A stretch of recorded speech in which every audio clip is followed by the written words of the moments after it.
Screenshot ගත්තට තවමත් 99%ක් දෙනා නොදන්න ස්ක්‍රීන්ෂොට් වල තියෙන වැදගත්ම ඔප්ෂන් එක පාවිච්චි කරන විදිය ගැන තමයි අද මේ වීඩියෝ එකෙන් ඔයාලට කියලා දෙන්නේ. ඉතින් ඔයා තවමත් මගේ channel එක subscribe කරලා නැත්නම් දැම්ම channel එක subscribe කරලා යාළුවාටත් මේ ගැන දැනගන්න අනිවාර්යයෙන්ම මේ වීඩියෝ එක share කරන්න. ඉතින් උදාහරණයක් විදිහට ඔයා හිතන්න මෙන්න මේ වගේ දිග විස්තරයක ස්ක්‍රීන්ෂොට් එකක් ඔයාට ගන්න ඕන කියලා.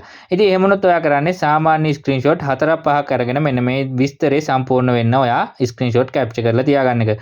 ඉතින් මෙන්න මේම කරන්න අවශ්‍ය නැහැ. ඔයාට පුළුවන් මෙන්න මේ සම්පූර්ණ විස්තරේම තනි ස්ක්‍රීන්ෂොට් එකට අරන් තියාගන්න. ඉතින් මේක කරන්න නම් ඔයා කරන්න ඕනේ මුලින්ම ඔයාගේ ෆෝන් එකේ setting open කරගන්න. ඊට පස්සේ search bar එකේ search කරන්න ස්ක්‍රීන්ෂොට් කියලා. ඉතින් මෙන්න මේ විදිහට සර්ච් කරගත්තට පස්සේ ඔයා මෙන්න මේ සර්ච් රිසල්ට් වල බලන්න ස්ක්‍රීන්ෂොට් ටූල් බාර් කියලා හෝ ස්ක්‍රීන්ෂොට් ප්‍රිවිව් කියලා ඔප්ෂන් එකක් තියෙනවද කියලා. එහෙම තියෙනවා නම් මෙන්න මේක ටච් කරලා ඕපන් කරගන්න.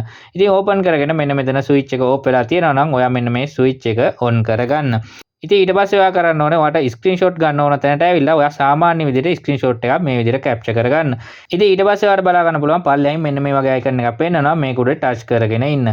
ඉතින් ඔයාට බලා ගන්න පුළුවන් මෙන්න මේ විදිහට ඔයාට අවශ්‍ය විස්තරේ සම්පූර්ණයෙන්ම තනි ස්ක්‍රීන්ෂොට් එකකට ගන්න පුළුවන්. ඉතින් මෙන්න මේ ඔප්ෂන් එක ෆෝන් වල ස්ක්‍රීන්ෂොට් එක ගත්තාම යටින් ස්ක්‍රෝලින් කියලා පෙන්නනවා. ඒ වගේම iPhone වල ඔයා ස්ක්‍රීන්ෂොට් එක ගත්තාම මෙන්න මේ දකුණු පැත්තේ full page කියලා ඔප්ෂන් එකක් තියෙනවා. ඉතින් ඒක උඩ ටච් කරලා ඔයාට පුළුවන් සම්පූර්ණ විස්තරේම තනි ස්ක්‍රීන්ෂොට් එකකට කැප්චර් කරගන්න.